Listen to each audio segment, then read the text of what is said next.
We have to understand now that rhetoric is not just the process or the strategies. We have to look at rhetoric as both the process and the outcome. We do not only focus on verbal messages, but even those rhetorical artifacts, the nodes, the links, the ecologies. Even if you don't look at the messages themselves, they already send a message. There's already rhetorical power there.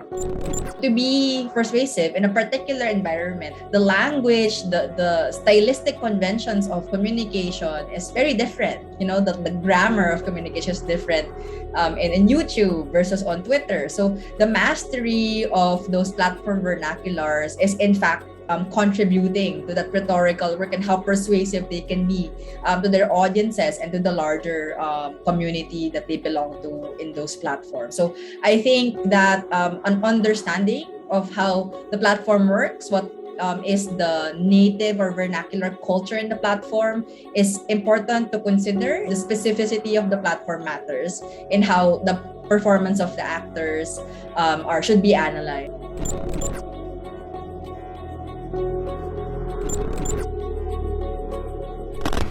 Welcome to Persuasion in the Polls, the rhetorical work of objects and bodies in the Philippine elections. This is a series of online discussions focused on identifying, describing, and analyzing political objects and bodies and their rhetorical operations in the 2022 electoral race in the Philippines. I am Nico Arguelles, Assistant Professor at the Department of Speech Communication and Theater Arts, University of the Philippines, Diliman. I'll be serving as your moderator for this discussion. Joining me are two esteemed members of the faculty here in Diliman. The first panel member is Assistant Professor Fatima Gao from the Department of Communication Research.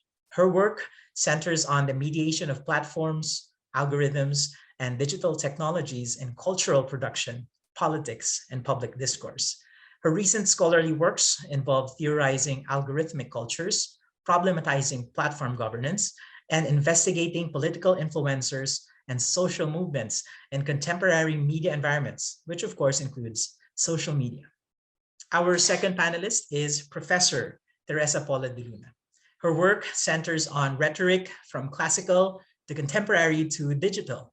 Her recent publications discuss hypermodernity in the age of the internet and innovations on the utilization and employment of online educational materials. The topic for today's discussion is the rhetorical work of political accounts on social media platforms.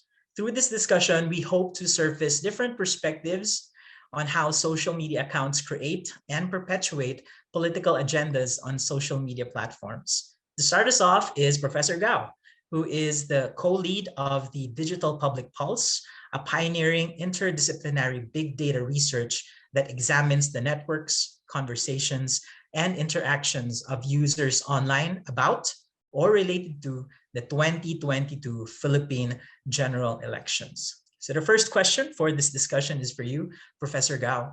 What are the distinct social media accounts that developed during the electoral campaigns of 2022? Okay, hello everybody. I'm so glad to be here with Professor TP and Professor Arguelles to discuss this because this is the merging of the comm departments, right? So in response to your question and drawing from the research we have for Digital Public Pulse, when you think about social media accounts doing campaign work for politicians, we often think of the official accounts of the candidates, right? With the verified check mark, for instance, or perhaps the political ads they've been running through the advertising platforms on social media.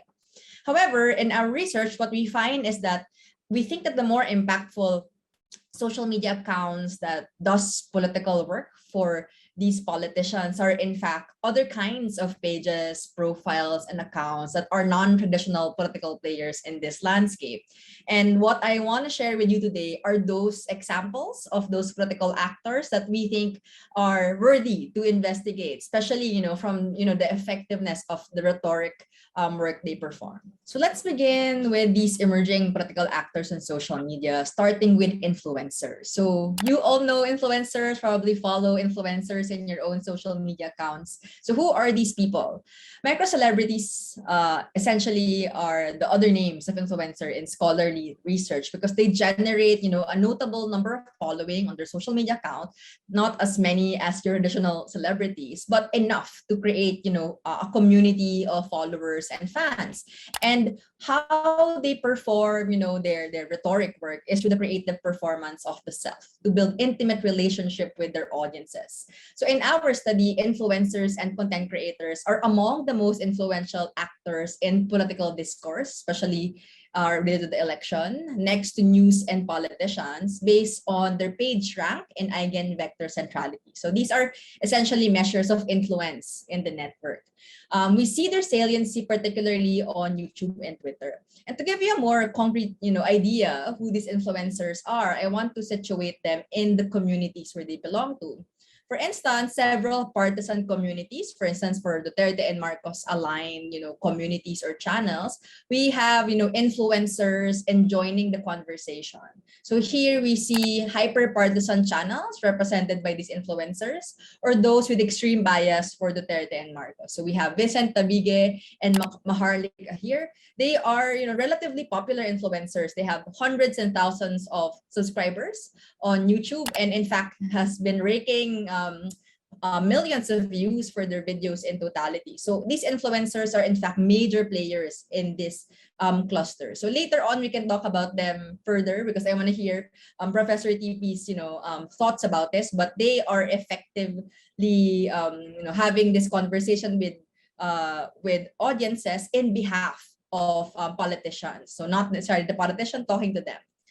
On Twitter, we see a different set of influencers such as Pinoy Ako Blog and Mang Inasar in the cluster of Robredo and other popular opposition personalities. So these influencers and content creators are in fact important brokers of political messages on social media because they're able to translate political message into more colloquial and more authentic forms that politicians or media could never do because they are ordinary people, quote unquote, but they are having that significant influence on social media. Now, then another set of channels that I want to put into perspective here would be Facebook and YouTube pages that co-opt or subvert news and survey genres. So we have here on YouTube what we call as YouTube news and political pages. And these are some examples of the kinds of content that they post. So they call themselves news. They label themselves news with in their name, and even the way they present themselves with the headlines and the banner and all those similar or familiar conventions of news. But when you look closely and upon close reading of the content, in fact, they're not necessarily news. They're quite partisan. You would see the headline here in the slide, just in, sa wakas, Pacquiao, listahan ng korap nilabas. President Duterte, nagulantang Tulfo. So a bit gibberish when you think about it, but they are gaming the system of the algorithm because they are, latching on these kinds of trending topics or popular topics. So it's also happening on Facebook as well, as you see here. And they invoke essentially what we associate with news, which is credible and rigorous reporting. We also see this with surveys. So we see this in particular with YouTube channels in the community of Marcos and Sara Duterte aligned communities. So here's what we call as, what they call as Calle survey. So these are your Vox Pop, your man on the street survey, and they claim essentially that they would ask people in the community who will be voting for. It's very unscientific, not based on any representative sample. Yet what is, I guess, suspicious about the kinds of content they post is that consistently they claim that Bongbong Marcos Jr. has landslide win or a majority support already in the Philippines, although we are still in the early parts of the election. So there's the kind of channels that try to invoke these conventions and make people associate what we associate with news and survey without really practicing the professional standards or ethical frameworks that these research agencies or media organizations practice.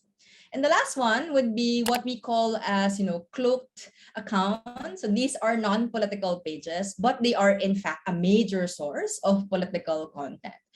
We have another metric here that we use. It's called weighted in degree centrality. And the political content of these non-political pages are in fact highly shared on Facebook. So what are these kinds of pages? So we see entertainment pages, for instance, show business, gaming, sports, meme pages, all the things that you don't think would be, political in nature. And here we will see that these non-political pages are in fact initially separated from the partisan communities, but as we near the election, we see them actually joining these partisan communities. For instance, here in the Pacquiao aligned communities, we see a lot of gaming pages. So boxing and sports are something that would be obvious to be part of the Pacquiao community since it's a boxer, professional boxer. But the gaming community are a new entrant to the community, and they have these kinds of posts. They essentially create boxing matches against a politician. I don't know if it's for entertainment, perhaps it is, but nonetheless, they are participating in political discourse. Other example would be in the community supportive of Moreno, Lacson, and some supporters of Rodrigo Duterte. So these are mostly meme accounts and those that are called thirst traps, if that's something familiar to our viewers, who bait users with sexually suggestive content. And they are in fact sources of political information as well. So this strategy of packaging partisan messaging and entertainment, feature, and other non-political forms might be a manipulative tactic because it obfuscates its purpose to influence voters to politically be involved in this conversation without being identified as officially parts of political campaigning. Thank you, Professor Gao. Professor De Luna, what are your thoughts on the data presented by Professor Gao? That's a wealth of data that's reflective of what's going on in a political arena. In a political arena, which we also call the rhetorical setting. It's a rhetorical setting wherein politics transpire, and we are very excited and interested in looking at it as, is it the same as the offline? Do we have a differentiating line, a demarcation line, wherein we differentiate, of course, the online political arena and the offline political arena? And that is so confusing and perhaps can be manipulated by politicians and the people working behind them because of the surveys. So you will notice different communities there. And I've noticed also when Professor Gao talked about influencers, they are what I call cyborg celebrities. It's like a cyborg. It's not really the person himself, themselves, herself. So magiging gender sensitive tayo. So when we talk about it, yung cyber celebrities, it's you generate it, you manufacture it, and it is less organically formed. So the identity production here presented to the public, to the followers, to the hundreds and thousands of followers, that's already manufactured. So it's not just the self that you see in a usual face-to-face interaction. So that when what I've seen and what was presented a while ago is the creation as well of loose connectedness. So we're talking about networks, and as the term suggests, networks are just you don't what you call this, you don't foster and generate close relationships. So it's very superficial. So you have networks, you believe in something, and then you come together. So it produces loose connectedness. It produces ambient awareness. It's like you're aware of everything at the same time, and you want to be part of it. You want to be part of the community. So I think that is what I've seen in the presentation a while ago, and in that creation of loose connectedness, there seems to be a solidarity, some form of an imagined community, borrowing from the works, of course, of Anderson. So it creates that. So you have a production of reality here, the reality, the rhetorical reality of the online world. And what's very interesting there is you see from the workshop, Prof. Gao and her colleagues, that the community is translated to a network, right? And that network is seen in the different arrows there, the representation, the data science included there. You see how they connect to one another, how they build relationships to one another, and qualitatively and rhetorically, you can see that in the comment section. Yes, and then of course the page for YouTube, the title, the clickbait. Is that similar with the thirst? What do you call it, Prof. Gao? Thirst trap. Thirst trap. Thirst trap. Is it similar with clickbait? Yeah, similar in a sense that they both lure the users to click on the content. So on that particular aspect, I see the classical rhetorical sense there, wherein in the classical perspective of rhetoric, you want to persuade. And the rhetoric is the art of persuasion. Why is it an art of persuasion? It's because you want to use the inartistic proofs. We all know that there are different kinds of proofs. For Aristotle, you have two types of proofs, the artistic and the inartistic. The artistic would be the one that the cyborg celebrities, the influencers create themselves, their ethos, their logos, the way that they argue, the way that they present their claims, and their pathos, the manner in which they appeal to the emotions of the public. And so it's very interesting how, when you look at each account or the accounts presented by Professor Gao, it's very interesting to look how they use the inartistic proofs, the surveys. It's very interesting to look at the surveys. It's a very informal survey, like put a heart if you like this president candidate, this presidential. They use this, the inartistic proofs, which as a community, we were taught how to discern what is acceptable, what is an acceptable truth or fact or not. So the inartistic proofs are given that particular perspective that they're established to be unbiased. They are established to be facts. So these inartistic proofs are utilized and employed in their pathos, in the way that they appeal to the emotions. What do you call this? What could be the feelings that will be aroused in you when you say, how many millions I'll already sure win for a while ago, in the example a while ago for Bongbong Marcos. And for Pacquiao's gaming setup, no, the gaming setup, you have emotions there, and they insert facts. For instance, in Maharlika's post, she just woke up. No, she turned on her video, and then she received the good news of the COMELEC, COMELEC's decision in favor of Marcos Jr. And then she streamed this right away in her YouTube channel. So it is already logos, right? It's logos. There's a proof, and but then the manner in which she crafts the statements, her utterances, really is an art. It's an art in support for Bongbong Marcos. And of course, ethos, just like how many followers do you have, how many likes or hearts given to you, or even the coins. I don't know if you are familiar with it. You can even monetize. They make money in these particular channels, and see, they make money and they have supporters, and they support a particular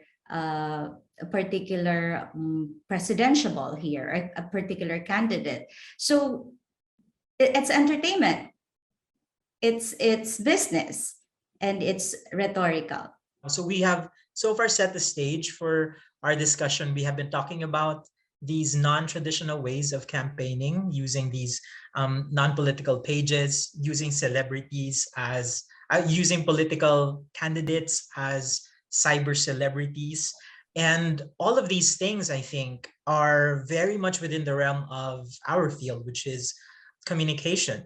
So I would like to ask both of you, how do you think political actors, specifically those vying for presidency and vice presidency, how do you think they can use these things? Because before the age of social media, we were so used to political campaigns being so direct. You go to the people, you shake their hands, you talk to a bunch of them, and you tell them their platforms. But because of this amount of data that Professor Gao has presented to us, we also see that there are now different ways of persuading people and in non-traditional forms. So I'm just curious, how do you think these different presidentiables and vice presidentiables can use these accounts to their advantage or to advance their political agenda?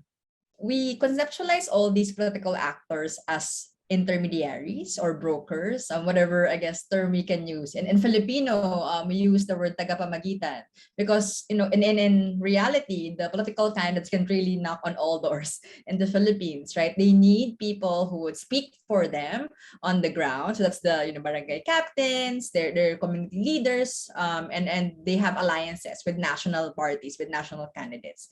Now there's this version online of people campaigning for them and speaking for them, and what Professor TP mentioned, they have that artistic way of doing so, of building intimacy and relationship with their audiences, especially that there's this blurring of the private and the public sphere. So she mentioned earlier, Maharlika just waking up, actually just looking at the setup of these bloggers. They're shooting in the bedroom, they're showing their authentic self, quote unquote. Of course, we all know that it's all packaging, it's manufactured. And I think it's because of the currency of online media, where authenticity is actually valued and people seek for authentic performances of the self, regardless of how manicured it is in real life. And this is actually a source of livelihood for many of these influencers and content creators and pages.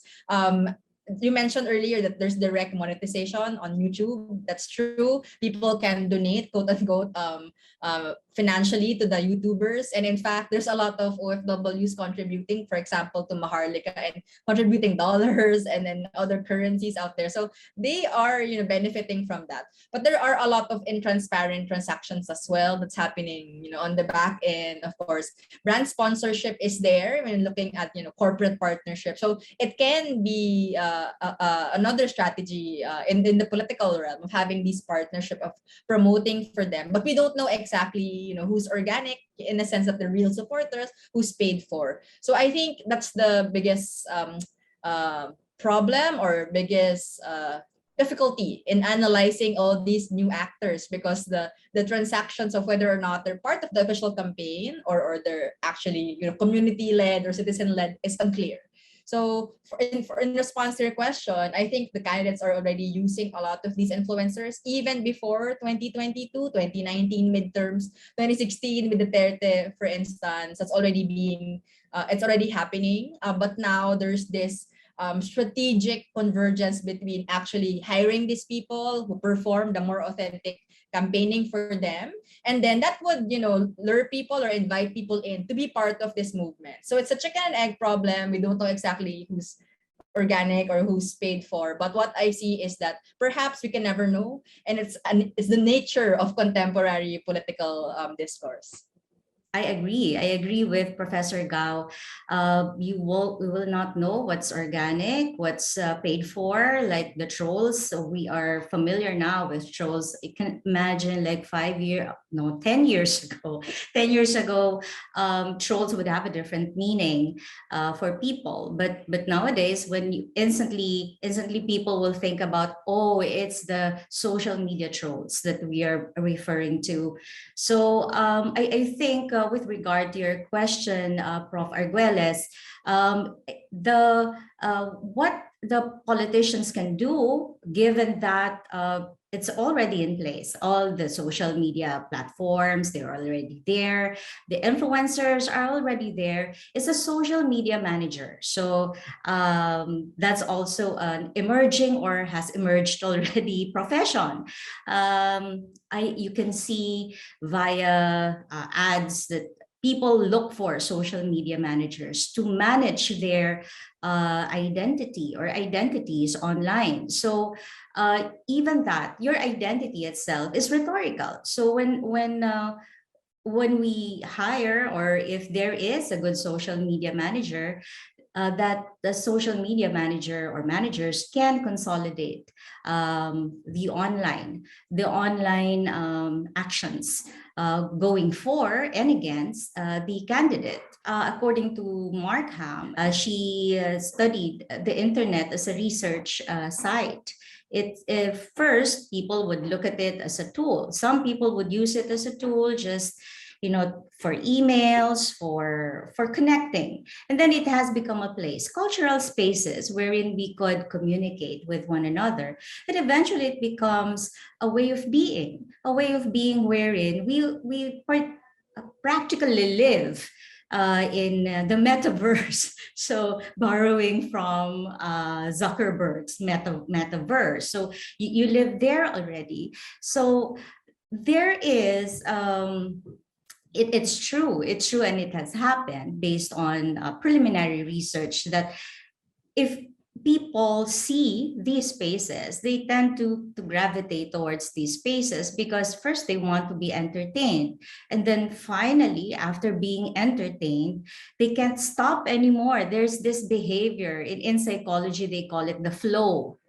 I'm sure in new media, I think they also use that for gaming. They use that wherein you just consume and consume and consume without even thinking about it, without analyzing it. You just want to consume. And this is being fueled by the algorithms. I'm sure Professor Gao's work can attest to this, that the algorithms would feed you some other stuff on the internet that you will tend to consume, and you will consume it again, and you will consume more, and you will look for more. And then so the network expands. So when the network expands, I think that behavior, I think for us in the speech communication, we call it a rhetorical artifact already. So even the networks, without even looking at the messages themselves, by looking at the identities of these networks, these accounts. So these accounts would form networks, and then we look at the ecologies, the interrelationship of one account. Is Maharlika's account relate, or is she following these other accounts? And then when you look at it, just the following, the nodes and the links, you are already able to sense a certain behavior, a communicative behavior. And that communicative behavior should be looked into by our practitioners, whether in a pragmatic sense for the politicians or in the academe. Because I think what is dangerous here is that you just consume. When you consume, there is a tendency typically to believe in what you want to believe, right? So we are already predisposed with our own ideologies. We're predisposed with our dispositions of what we ought to do and not ought to do. So when you are for Robredo, let's say, then there's already a predisposition there. So there's already a predisposition to believe in what you want to believe and to not believe other accounts or other messages. The same way for Marcos Jr.'s followers, there's already a predisposition to believe or not to believe. So the danger here is what to believe. So fake news, disinformation, misinformation, revisionism. So that is the thing that's not being well. Even if you ask me, I do not know the answer. How do we combat this? How do we arrange the algorithm, because it is designed in cyberspace. It's designed to be democratic. It's designed, there is no one, unless you're in China. Yes, unless you're in China, there's no one design that will regulate your movement and exposure to social media. So I think that that's the most pressing issue, I think, even beyond the elections. Thank you for that, Ma'am TP. You touched on algorithms and how it is a very integral part of social media. And I think Professor Gao can shed some light on how algorithms can help persuade people who are either thinking about, or even those people who aren't really interested in political messages. Maybe you can help us understand that better, Professor Gao. Okay, no problem. So actually, I echo what Professor TP just mentioned on how looking at political communication, it's not anymore just content, it's environment and ecosystems, and looking at them as units of analysis is something of a real agenda for all communication departments out there. So speaking of algorithms, I think one of the things we need to remember is that there's billions, zillions, I don't know the plural of the vastness of information out there. There has to be these socio-technical systems to organize it for us. But what exactly the assumptions are or logics of designing this is up to the platforms. That's the problem. The algorithms are owned by the big tech corporations, so they have the last say of what kinds of environments they're building for us, politically speaking, and even socially or culturally. And what we see is that people are not necessarily seeking content anymore. Of course, there's Google, you can search, there's keywords, then it would prompt you a search result. But more often than not, it's more of the platform seeking our attention than us seeking content from them. And that's why whatever is fed to us becomes something that we care about or we attend to, because it's pushed to us. It's not something that we seek for anymore. And that has become the contemporary experience of our social life, especially in the pandemic, where we don't meet people. Our only interface with them is through the digital interface, right?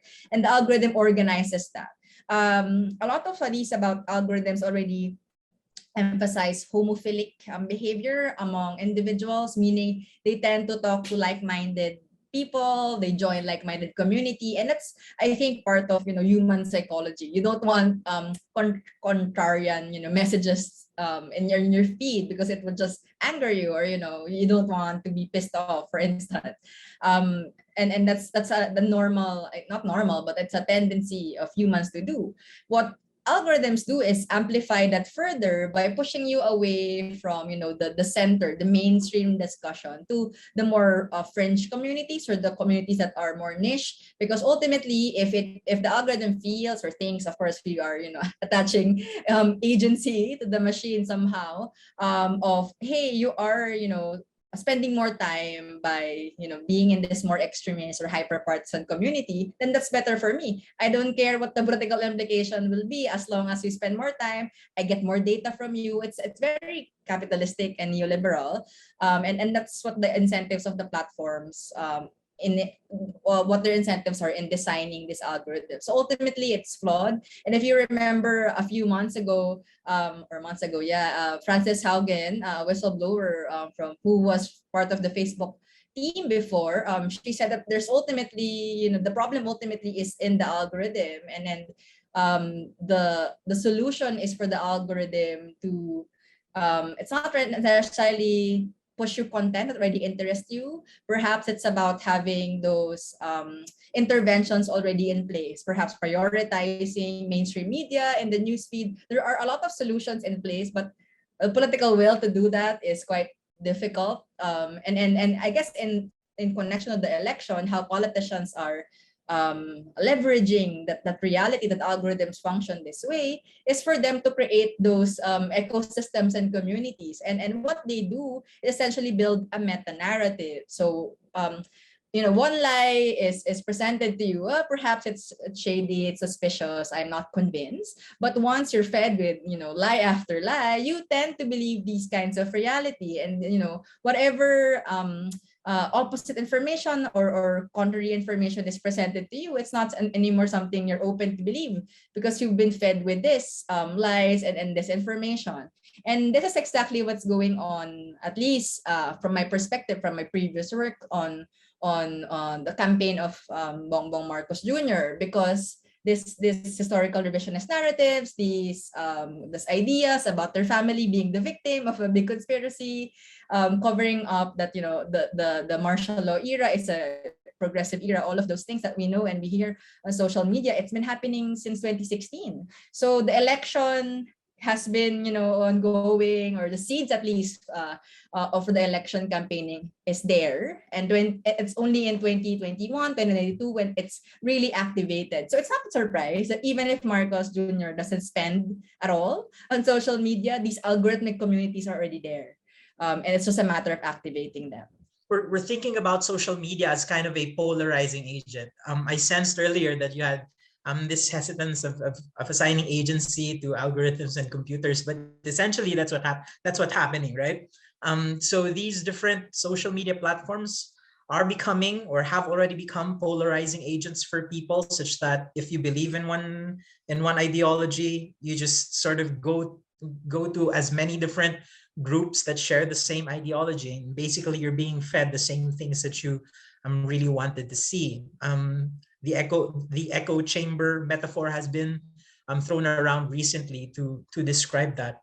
And because of that, according to Professor Gao, now we're seeing meta narratives surrounding the 2022 elections. And this is a big concern, because there are already many different narratives depending on which political actor you're tuning into, right?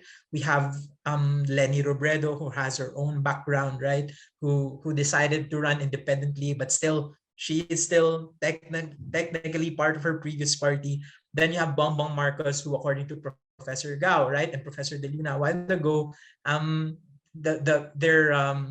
their party is trying to put out this alternative narrative of what's happening, or what has already happened with him and his family. So my question is this, and also, sorry, one other very excellent point that Professor Gao said is how these different social media platforms serve to inoculate people against counter messages. So for example, the Bongbong Marcos party, they're already telling counter arguments to their supporters, so that if they're being called into debates or conversations with people who think the opposite way, they already know what to say and they already know what to think. So my question is this: if I am a Filipino now, and I will leave it to you what kind of Filipino, from which social class, or what kind of demographic you want to draw from. If I am a Filipino now, how do these different aspects of social media affect me as a voter? I can cite one example of how an individual voter can be exposed to only a sliver of political reality. There is, in general, there's a declining trust in media as an institution. It's also, not thriving in terms of being influential in political discourse. Of course, they are, still institutions in democracy. We're not gonna go away, but increasingly news consuming audiences are dwindling as well in numbers. And in our network, we see that there's big clusters of news media. They're all there together. They have their news consuming audience following them, but the rest of the network, there's no media there. If there are media outlets there, they're going to be more partisan. For instance, we know that there are investigations of SMNI and their alliance with Duterte, pushing for a partisan propaganda for the administration. And we see those, smaller media outlets there, mostly religiously owned, or, smaller outlets that are known to have political alliances with politicians. So that fact itself, that if you're not exposed to mainstream news media, that already affects your political reality. I don't see what rigorous news reporting looks like. I only see all these other accounts I presented earlier of they look like news, but they're not news. But because they're news, you can say that I'm exposed to news, but it's not really your well researched, well prepared news reporting. So that is an example of how Filipinos are affected by networks online, especially if you are belonging to communities where news is more distant in terms of your exposure to content. Yes, I agree with Professor Gao's perspective there that we actually create the news that we consume in social media. It's our creation because it's our algorithm. So we are not exposed to the same news that everybody else should be exposed to. So that's the first thing first observation I've seen. It depends on where do you go? Where do you go to? Do you go to Facebook? Do you go to Twitter? Do you go to Viber? Do you go to to YouTube? And even before the algorithms are there, your access is also is very important. The only free access we have, I think, in the Philippines, I think that it's still Facebook. Wherein with Twitter and other online platforms, may bayad. So and if you will look at the socioeconomic status of most of the Filipinos, we do not belong to the middle class, no, hindi middle class. It's more like marami pa ring Facebook lang, no? And in Facebook, who are you friends with in your Facebook group? So, and it also the manner of rhetoric in what you consume as news is also very partisan. So I also agree with Professor Gao's take on when you consume it as presented to you as news, then you believe it's the news, and then you're fed again with another fake news, and then that is the proof of the fake news that you previously consumed. So that is one thing that maybe the government, if there's political will, give access, no, accessibility to these variety of spaces in cyberspace. And even the social media platforms themselves, they're structured differently. And so you have to be comfortable as well in belonging to that social media platform. I'm not even talking about a particular network or a particular community. I'm talking about the network itself. The network itself makes you comfortable. Where are you more comfortable in? So we nowadays we already hear about people relegating you to a certain category. If you're a Viber person, you are a tita, tito, or whatever, that's not where the young people are, or so the cliques also. So certain groups as well. So we're not just talking about politics here, we're talking about intersectionalities here. There are intersections in our lives, and some people would even say that everything that you do in life is political. So you only designate certain classifications. Now, what level of politics or what area of politics are you in? The way that you choose, when you choose Twitter, no, or for others with Twitter, like that. So these seemingly peripheral information and detail about our lives and the way we conduct ourselves or live our lives online, those are very important.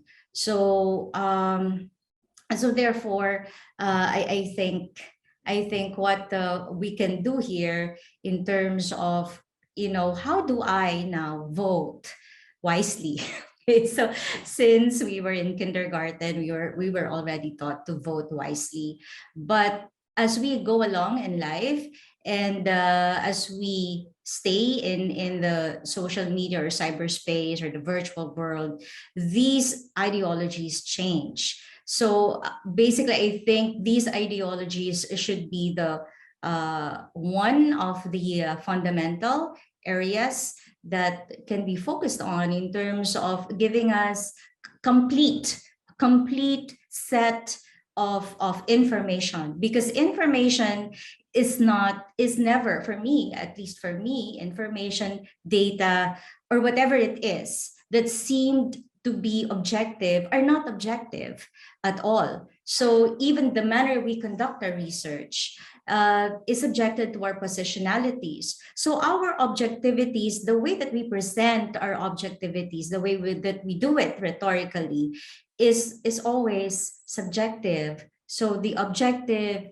is always subjective, but that's just me. So the manner your construction, even if you use the same fact, the same, like for instance, recently the retired commissioner, COMELEC Commissioner Rowena Guanzon's news, though her actions, etc. This is utilized by all presidentiables in the different media, social media platforms, and same clip of, let's say, a video of her stating her reasons why she did what she did in her showing her comment on the what do you call this, the for Bongbong Marcos's case. Disqualification, yes, the disqualification. So this particular clip is used in any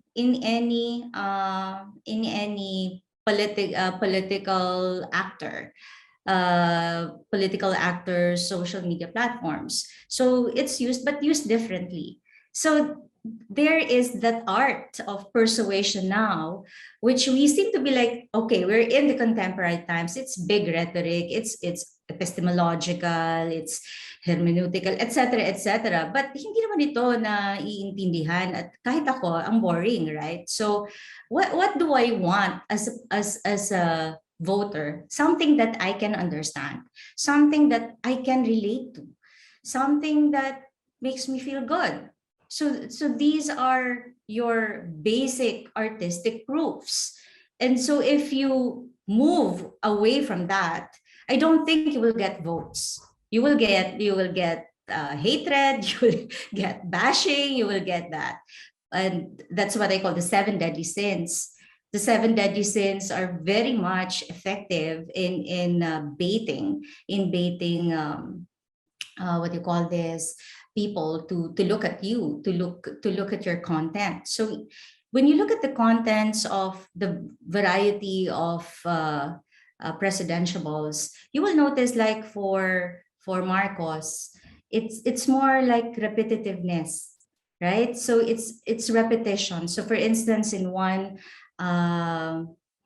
site that Professor Gao sent us, it's the same news.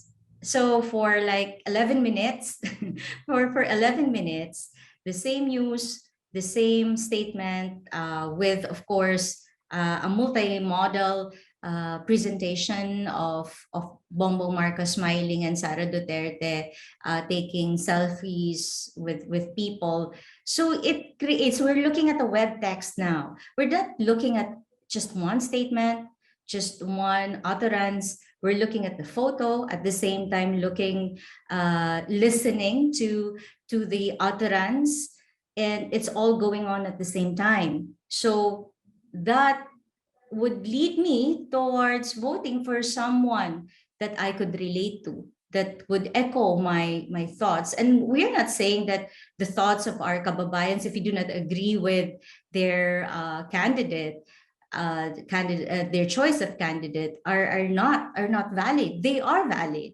So what I want to emphasize here, your audience, the analysis of your audience should be very well thought of.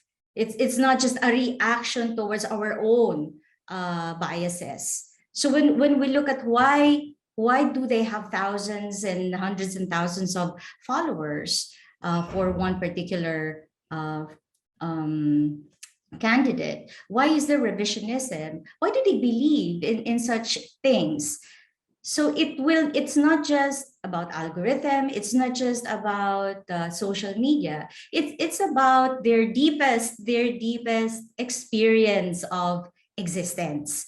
So how do you touch that, and how do you express that? So knowing is the first step, and how do you express that in the variety of social media platforms with the variety of structures?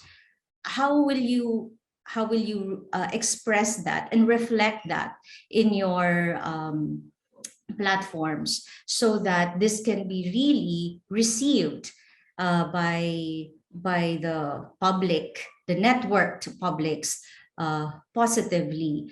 Thank you, Professor De Luna. You touched on a lot of subjects there. Would you like to comment on anything that Professor De Luna said, Professor Gao? Actually, what she explained about, touching the emotions and the affinities of people are in fact reflected in the data that we've seen in Digital Public Pulse Project. What we see is the leveraging of what we call as identity politics. If you're coming from Ilocos or from Naga, those the provincial or regional identities of people, they leverage that to basically win over the vote of the entire province, the entire town, city, etc. Similarly, for the non-political identities like gamers, such as sports people, etc., they try to tap into those existing identity. What's also happening is because people just label people who believe in the other candidates as DDS or BBM supporters or all these Lilawan. These are quite dangerous to democracy, because we're not talking about issues anymore. We're talking about people, identity, when in fact, multiple people or different people from different affinities can agree on certain issues that matters most for the public. So for me, what is problematic is that the elections are again about politicians. We don't really talk about the issues that much. What is the platform of Marcos for the economy? What is the platform of Robredo for this? And we don't see that those proposals or platforms objectively anymore, because we attach our social identity to the political identity of these candidates because we belong to that community. So there's that I guess weaponization of resentment, for instance, for reformist government post EDSA. That's why there's a lot of people against the Aquinos and their allies because of that of the weaponization of their failure to uplift Filipinos economically and politically. Similarly, there's the other side of people still believe in government and reform in the camp of Robredo, and they feel cheated that whatever was achieved by EDSA is just coming to an end now. So they both have I guess feelings and resentment and assumptions about how government should work, what the Filipinos deserve for a government, and because it's attached to their identities, it's not, and there's no common ground to talk about it. And if you do talk about it in an objective way, what is more likely to happen is you'll be subject to hostility, inflammatory attacks, and that's the danger also in discourse online. And I don't know how this applies to rhetoric. It's not anymore persuading you to support one camp. It's just chaotic. Essentially, it's just persuading you to not engage in discourse anymore, because you'll just be attacked by trolls or other actually just even real people who are very uncivil online. So I don't know where persuasion or rhetoric can factor in there, but definitely there's a way to persuade you to support somebody and a way to persuade you to be ambivalent with politics altogether. And that's the worst case scenario, to be apolitical. That's the result. The worst result is to be apolitical. And you will notice, we noticed that looking at the discourse, because Professor Gao touched on discourse, so discoursing online is so difficult. You have your bardagulan. The term bardagulan is there. There seems to be an entertainment value in this particular discourse. So what we noticed is that for some people, they would tend to have a lengthy lengthy lengthy message post on something, and then the content or the message, the logic in that message is not even talked about. It's like pangangansyaw, no? It's teasing for some, bantering, and for some outright evil, evil messages like mamatay ka na sana, or very things that you won't even say offline. So this is typically an online thing. However, some informants would tell me that they would engage these people via direct message. So it's different. It's different if there is no audience. If there is an audience, because it's like a stage, it's like a drama in social media platforms. So you have, it's not just you, the one who posted the message, and the one who's commenting, that's conversing. There's also an audience there. And if there is an audience, the usual outcome that we observe is that it's really harsh, in your face, away, no? Away na away. However, there are instances when you engage via direct message.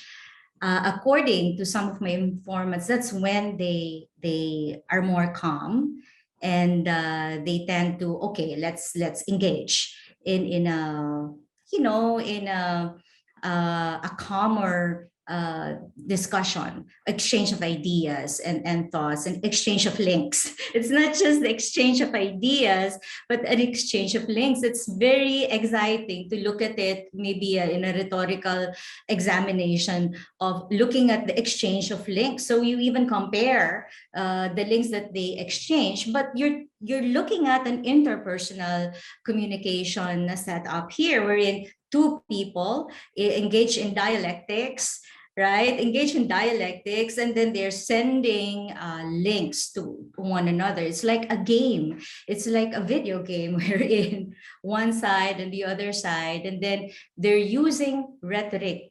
So the stage here is different. The stage for the direct messaging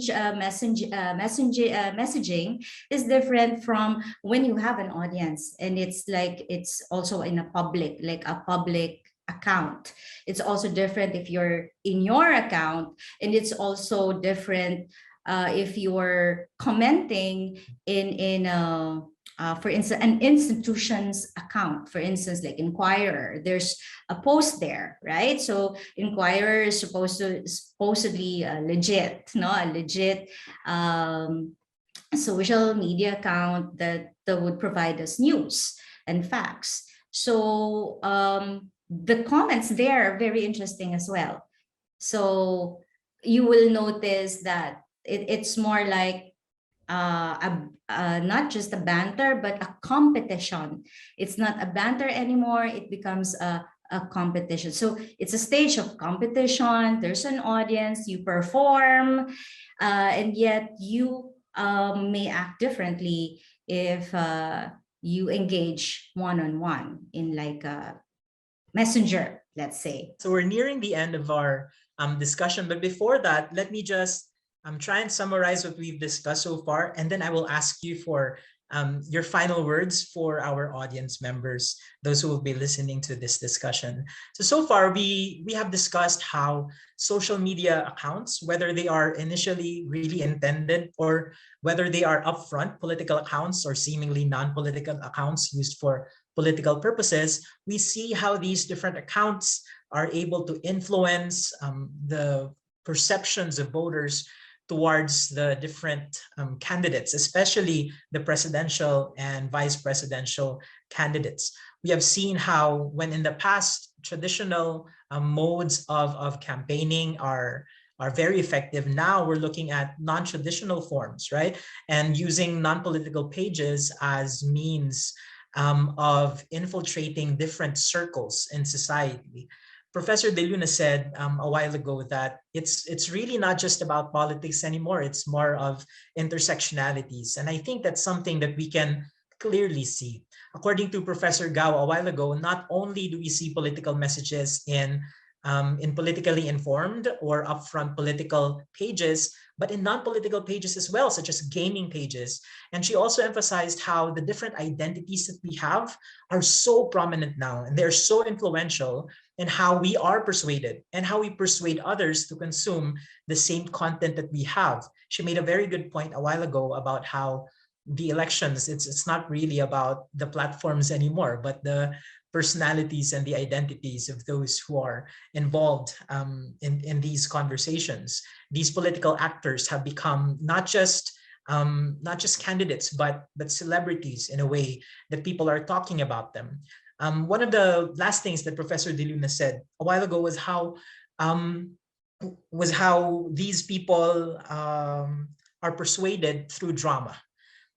Because persuasion happens publicly, there is necessarily drama involved. There are a lot of things in play, and because the public sphere is such a big stage, it has so many different ways of being understood, so many different ways of being involved in political conversations. It is true. I also think that it's true that we create the news that we consume, according to Professor De Luna a while ago.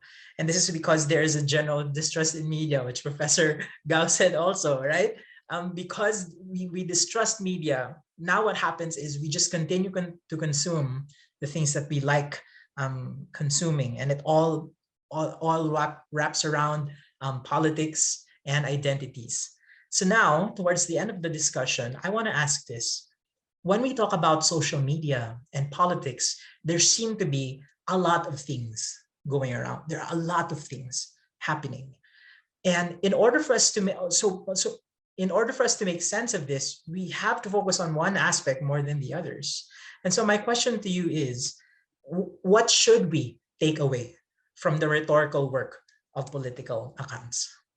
I can go first. I didn't mention this earlier because it's very specific to, to my field of mediated communication, but I think it has value and is part of the rhetorical work also done by influencers and creators and all these, accounts out there, is what we call as platform vernaculars. So to be persuasive in a particular environment like Twitter or YouTube, the language, the stylistic conventions of communication is very different. The grammar of communication is different in YouTube versus on Twitter. So the mastery of those platform vernaculars is in fact contributing to that rhetorical work and how persuasive they can be to their audiences and to the larger community that they belong to in those platforms. So I think that an understanding of how the platform works, what is the native or vernacular culture in the platform is important to consider, especially if you are a researcher and trying to understand rhetoric work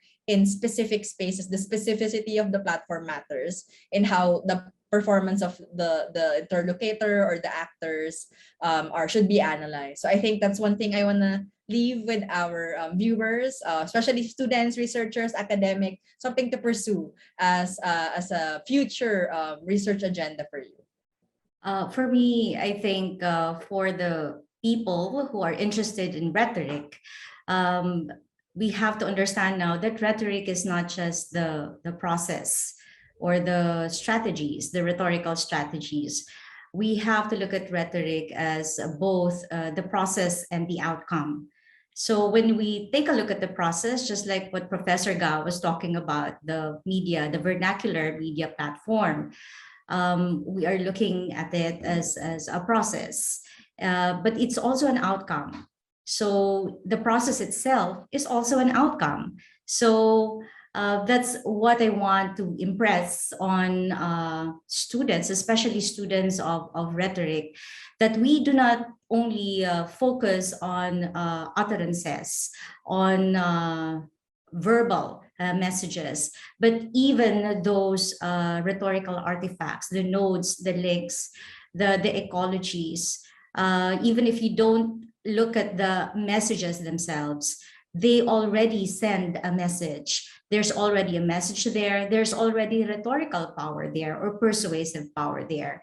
So that's, I think we should pursue that and perhaps ultimately we'll have a more harmonious community.